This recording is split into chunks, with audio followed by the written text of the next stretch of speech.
Hello, नमस्ते सगळ्यांना. Good morning. मी सीमा. स्वागत आहे आपल्या सगळ्यांचं माझ्या यूट्यूबच्या चॅनेलमध्ये.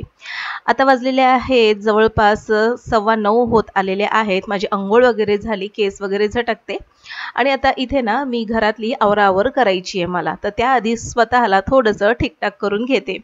केस धुतले होते त्यामुळे थोडेसे झटकून घेतले आणि आता केसाला ना मी काही सिरम वगैरे लावत नाहीये, कारण की मी तुम्हाला आधीच्या व्लॉगमध्ये सांगितलेलं माझे थोडेसे हेअर प्रॉब्लेम चालू आहेत.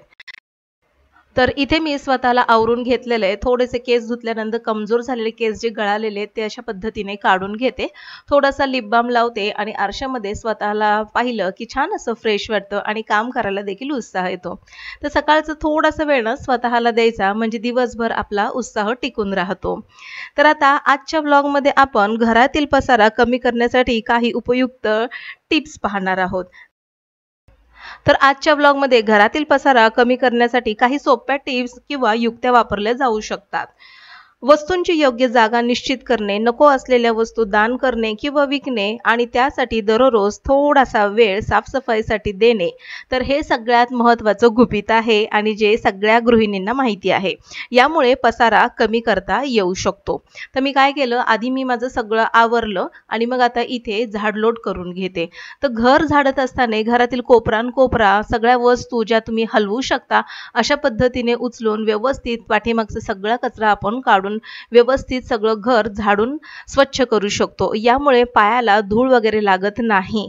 तर ज्या अनावश्यक वस्तू आहेत त्या देखील आपल्याला काढून टाकायच्या आहेत.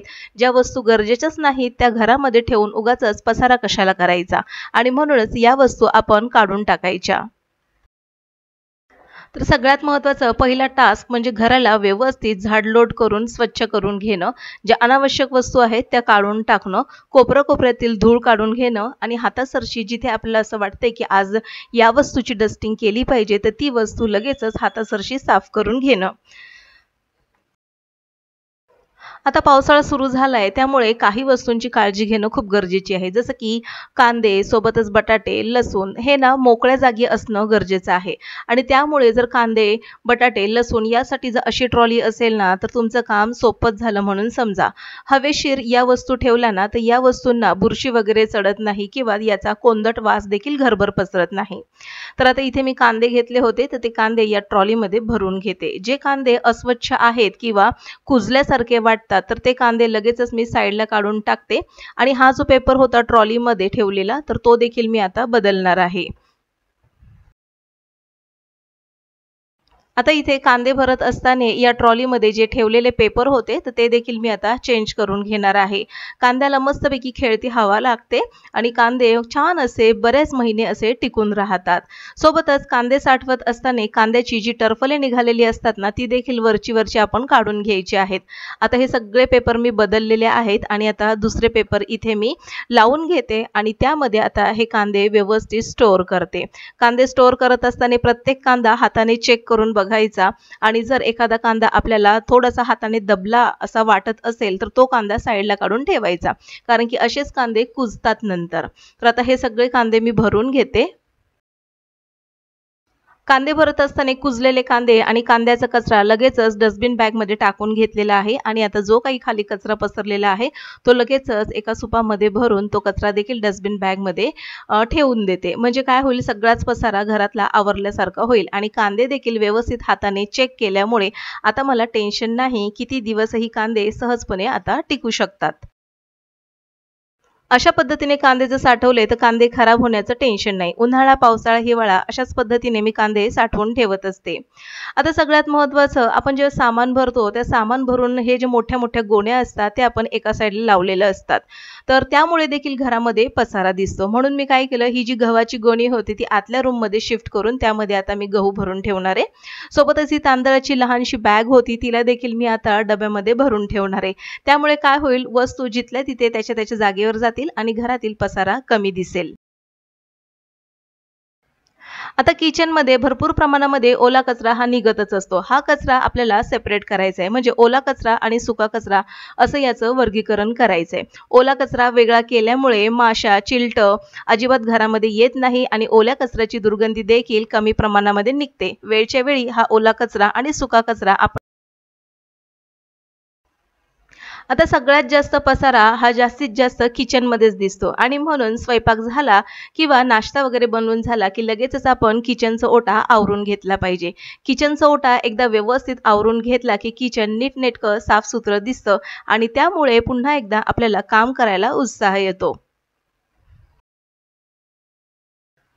किचनचा ओटा नीटनेटका आवरल्यामुळे कितीतरी पसारा कमी झाल्यासारखा दिसतोय आणि किचन व्यवस्थित टापटीप वाटतंय. घर नीटनेटकं टापटीप आणि प्रसन्न वाटण्यासाठी अशा पद्धतीची झाडं तुम्ही घरामध्ये लावू शकता किंवा आर्टिफिशियल प्लांट देखील घरामध्ये सजावट म्हणून नक्कीच लावू शकता.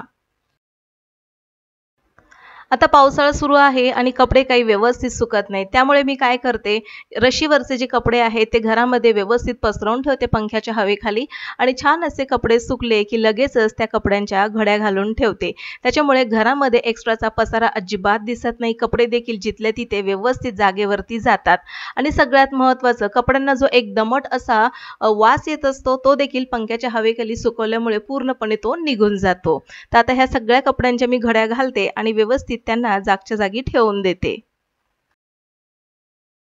कपड्यांच्या घड्या घातल्यानंतर पण हे सगळे कपडे मी व्यवस्थित सॉर्ट आउट करून ठेवलेले. ज्याचे त्याचे कपडे मी सगळे व्यवस्थित केले. रुमाल, सॉक्स, टी-शर्ट, पॅन्ट, त्याच्यानंतर ट्राउझर हे सगळं सेपरेट केलेले आणि ज्या त्या कप्प्यामध्ये आता ह्या वस्तू जातील.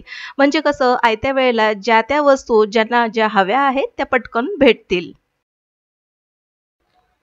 तर अशा पद्धतीची सवय आपण लावून घेतली पाहिजे. त्यामुळे काय होईल, आपलं कपाट देखील व्यवस्थित ऑर्गनाइज होईल आणि उगाचच वाढीव पसारा असा दिसणार नाही.